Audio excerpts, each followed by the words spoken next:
Good evening, and welcome to the first show of Chicago Spotlight on Recovery. I'm Barb T. Tony, and I'm a facilitator of Recovery Education for Family organization, a not-for-profit that helps family members learn how to cope with living and loving an addicted loved one, and sending them the message that recovery is possible. I'm here tonight with my friend, Sterling Gildersleeve. Welcome, Sterling. Well, thank you. I'm so grateful to Sterling for being on the show tonight and co-hosting with me. And we want to say hello to Omari in the booth. Omari is waiting for calls, and so you can call in to speak with us at 312-738-1060. I want to give a little history. I've had a strong desire to collaborate with CAN TV for the purpose of bringing the recovery principles into everybody's home. So we look forward to hearing from you and meeting you as our TV family. Sterling, would you like to give a little introduction about yourself and how you became involved with recovery principles? Okay, sure, yeah.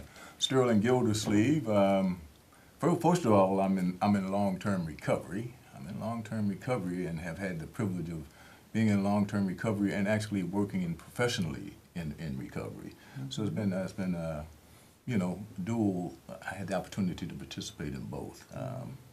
I got involved as a result of wanting to help people get better because, as our topic's going to be, recovery works. I've had the benefit of seeing that recovery actually works. So it's been a passion of mine. I've done it for personal reasons, but also to give back. And so.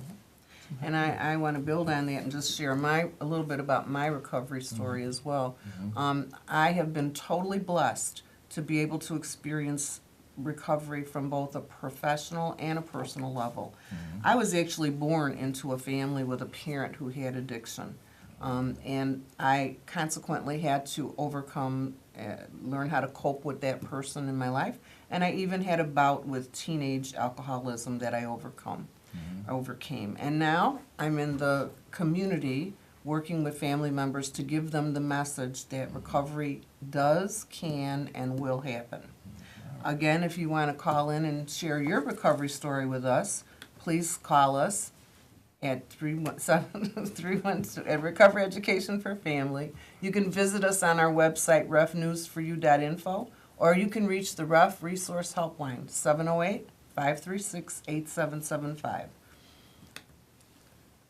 So tonight we wanted to provide a little history about our personal recovery stories, but we also wanted to talk a little bit about why is it important to bring this message to the community, for families particularly, as well as those people that are on their own recovery journey.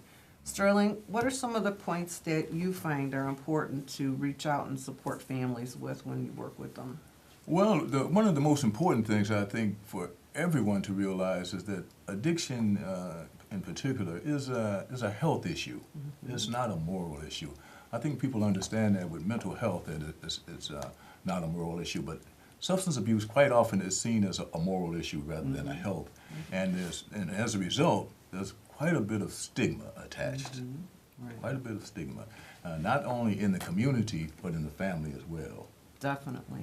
I think, I don't want to give my age away, but I do want to say that I have come through a generation where I actually witnessed where addiction was treated as a moral problem, but now I've come through and being taught and working in the professional field, we are now recognizing that addiction, mental illness are chronic diseases, and that they can be managed, if not cured, but managed, and that the family members are one of the earliest support systems for people in this age of chronic illness that we recognize. That's why it's so important to help support the families. That's why I developed Recovery Education for Family, to give the education to the family members on managing chronic illness as well as managing themselves, because many family members experience what we call compassion fatigue. So what we found is when we started educating family members, giving them tools for relaxation and self-care, that their loved ones started to improve as well.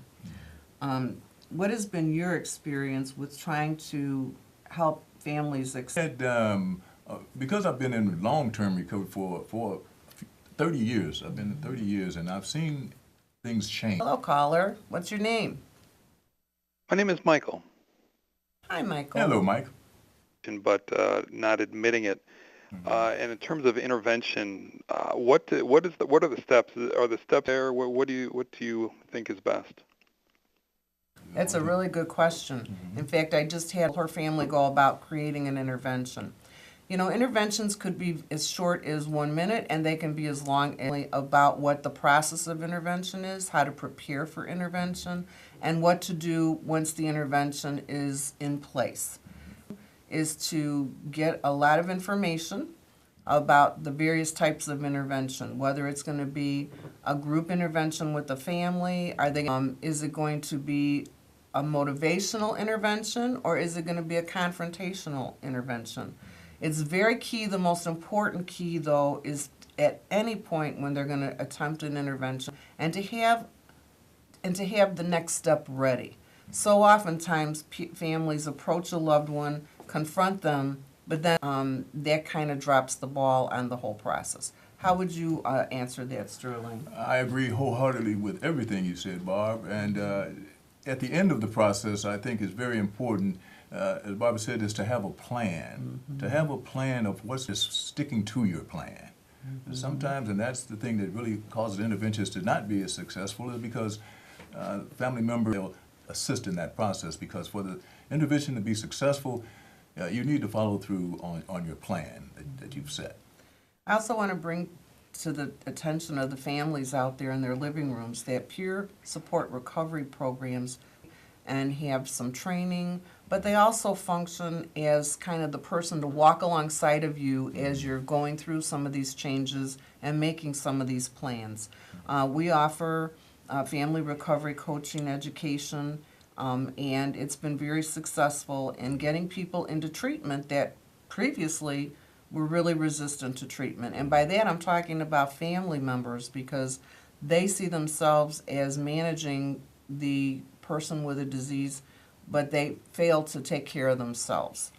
So we're there for them, and we also refer them into areas where they can get help on a deeper level for counseling or 12-step meetings. So we're kind of the front end of the support system. Peer recovery support has been used through TASC and other agencies, but now there's a whole new movement to really focus on family members and offer them the peer recovery services as well. Sterling, how have you experienced the peer recovery support services? Well, absolutely, and especially like you mentioned the intervention. There's also the intervention for the family, and the 12-step programs offer. There's a Family Anonymous. There's Al-Anon, Al-Teen for teens who need support with a parent perhaps who has a substance abuse issue. So there's help for individuals to help themselves as well as to help the person who has the addiction. Because when you're dealing with someone with an addiction, it takes its toll on the person who's dealing with the person. It's tough living with someone who has an addiction problem. It is. And so to need that support.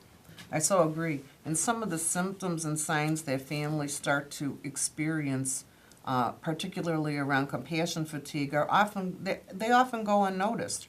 A lot of times when I talk with family members, I ask them, when was the last time you had a physical or you went to the dentist? And they kind of look at me half-cocked and say, well, how would that fit in here?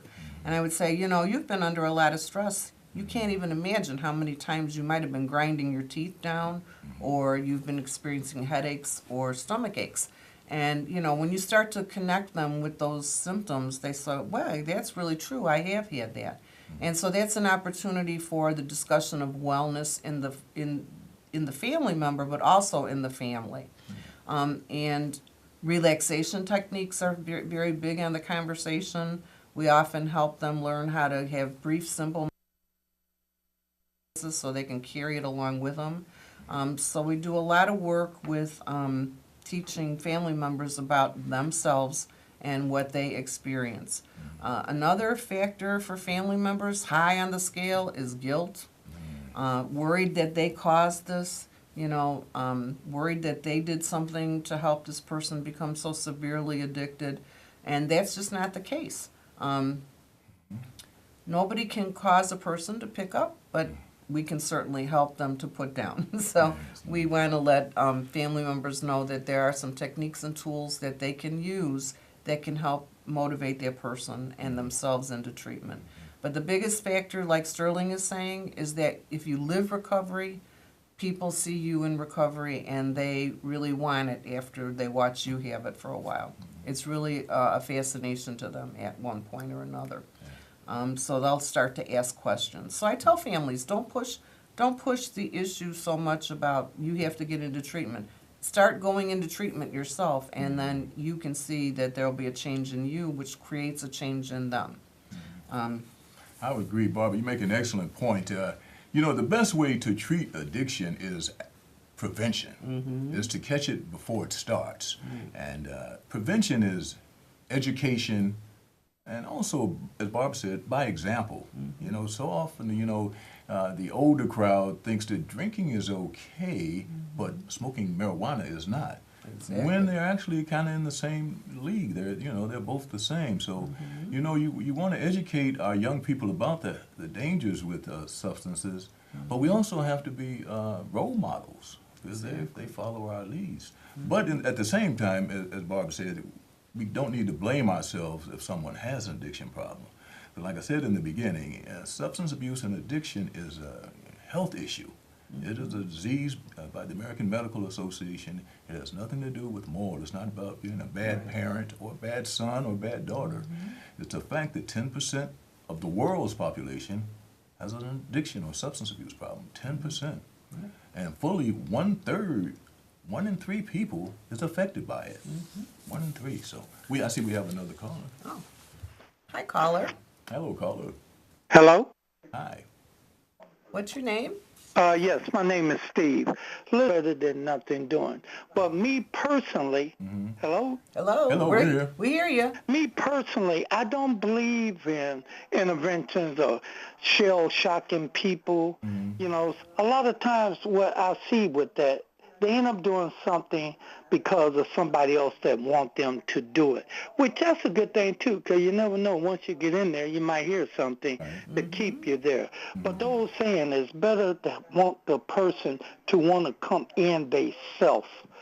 So again, it's just two different points of view on it, but it's just a belief that I believe in. Thank you for taking the call. Would you let me get out there so I could out the phone so I could hear your response? And thanks for taking the call. All right, Thank you for calling in. We appreciate your interest.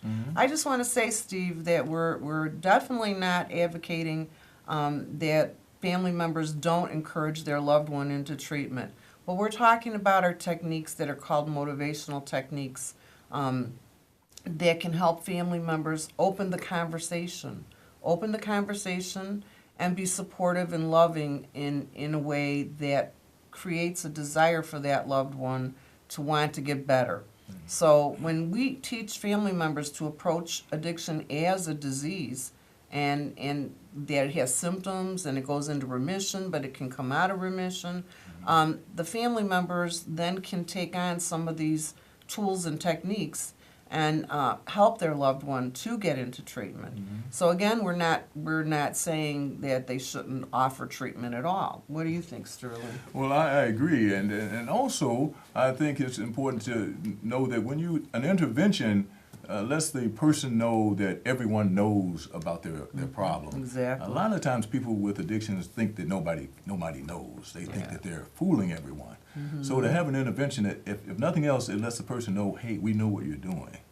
And you're offering them a solution. And this solution, while it might not work the first time, at least the seed is planted. At least the person knows, hey, they found me out. I'm not fooling anyone. I'm going to have to do something, perhaps. So it's at least gets the person thinking, and that's the key. Do you want to get them on the road to recovery, and that's the beginning. Right. A lot of times we meet a person who's resistant to treatment, but they're in treatment because of a crisis or a consequence. And by the way, most people come into treatment due to a consequence or a crisis. It's very few, like Steve, our caller, was saying, it's very few that knock at the door and say, hey, I'm here, I'm ready.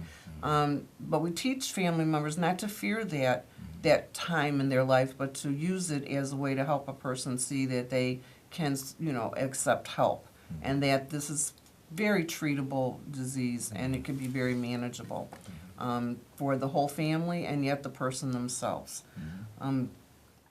So one of the techniques that people don't often know about is called CRAFT, Community Reinforcement and Family Training Model. And it's a way of teaching family members how to verbalize their love for a person and have plans ready for them, and have a plan, and ask the person in recovery, how can I help you? And what do you think would be most helpful for you? And when we get family members to open that dialogue versus, everybody in the family arguing about when this person should get treatment, how they should get treatment, why they should get treatment, they actually, most of the time, will be more accepting of the treatment with that approach. So again, having support for the family is extremely important. Recovery Education for Family, like I said, is a not-for-profit. We've been working 17 years in the community offering education and support to family members. But more importantly, we've been linking them and helping them link into services. So we're kind of the first phase of recovery for family members when they're either so upset that, they don't think this is ever going to change, or they're in a crisis situation where they feel like there's nobody out there to, kind of link into. So that's how me and Sterling got to know one another too, because we both have a love and a passion for helping people in the community. Sterling, can you tell me a little bit about some of the organizations that are in the community that are helping family members, with addiction or recovery education? Oh, absolutely. And it's great. It's a wonderful time now for people to get into recovery. When I first attempted to get clean and sober, there was only one way. Everyone, you had to total abstinence. You had to go through treatment. You had to go to the 12-step programs, and that was it. Today, everyone is recognizing that there are many roads to recovery. Right. There are many roads to recovery. Individuals get clean and sober in different ways, and it needs to be the person's choice. Everyone has a right to choose what they think will work for them. Some individuals choose church. Some people use medicated assisted treatment for their recovery. So there are different avenues, and it's for the person to decide what works for them. There are different types of recovery now. At one time it was abstinent, and abstinence was the only way. But now there are others. There's harm reduction, which is a form of recovery that means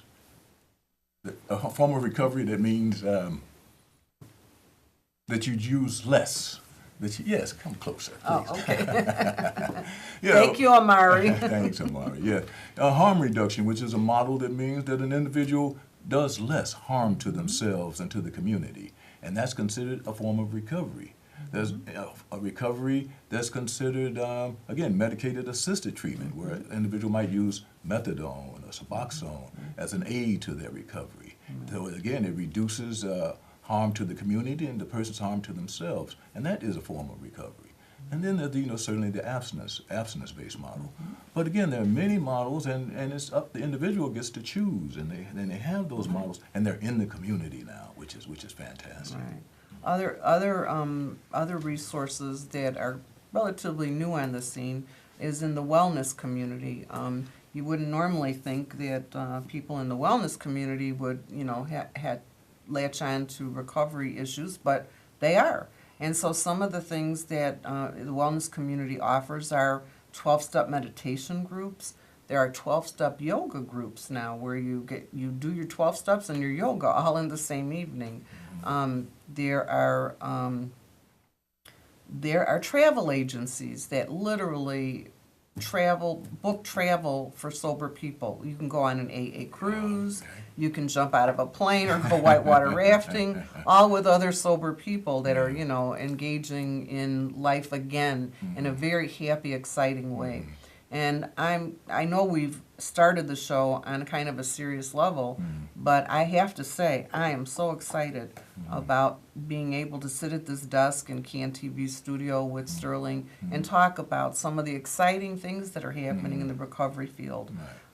Coming up in a future couple of shows, we're going to have a young man who requested to come on the show and celebrate his 3rd year anniversary of sobriety and tell his story.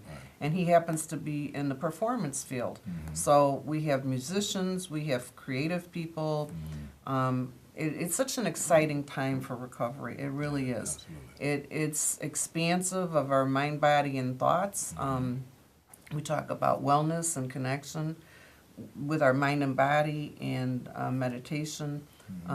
There are candlelight groups that you can go to for a 12-step meeting.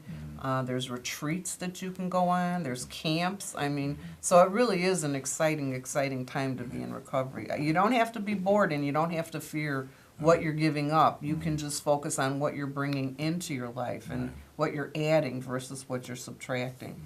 And by the way, that goes for families as well. There's a lot of fun things, and I always recommend that families restore the fun and the game nights and the movie sessions and whatever it is that they were passionate about before addiction kind of started to rob their energy and their thoughts. So make sure you add in some fun because it is an exciting time. Any unusual groups or recovery resources you know about, Sterling, or you've experienced? Well, the groups that I know, the great thing about recovery groups is that there's, as Bob said, all kind of activities. You know, I thought that once I got sober, that life was going to be a drag. You know, I got to go to these dull meetings and these people doing this, and what I found it was to be quite the opposite. What it was I got a brand new start. I got a brand new start in life, and I think that's what others in recovery experience. I had the privilege of working in recovery homes and halfway houses where individuals stay from anywhere from a month to 6 months to a year.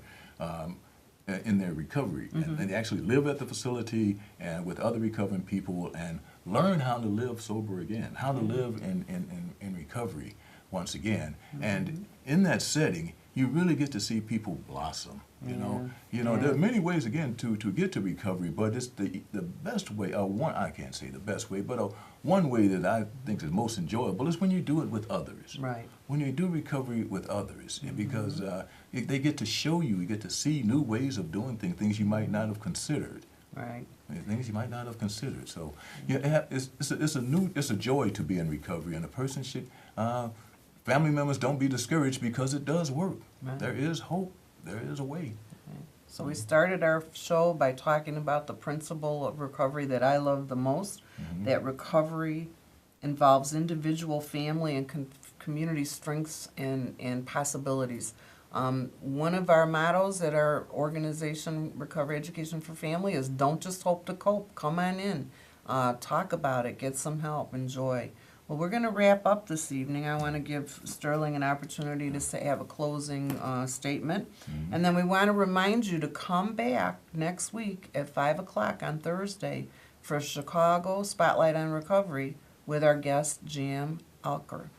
All right. Sterling? Thank you, everyone. Thank you for joining us. And I just want to remind everyone that addiction is a health issue, not a moral issue. We'll see you all next week. Thank you. Thank you so much, Sterling. I appreciate you coming on the thank show. you. Thank We look you. forward to next week. All righty. Bye, everybody. Bye-bye.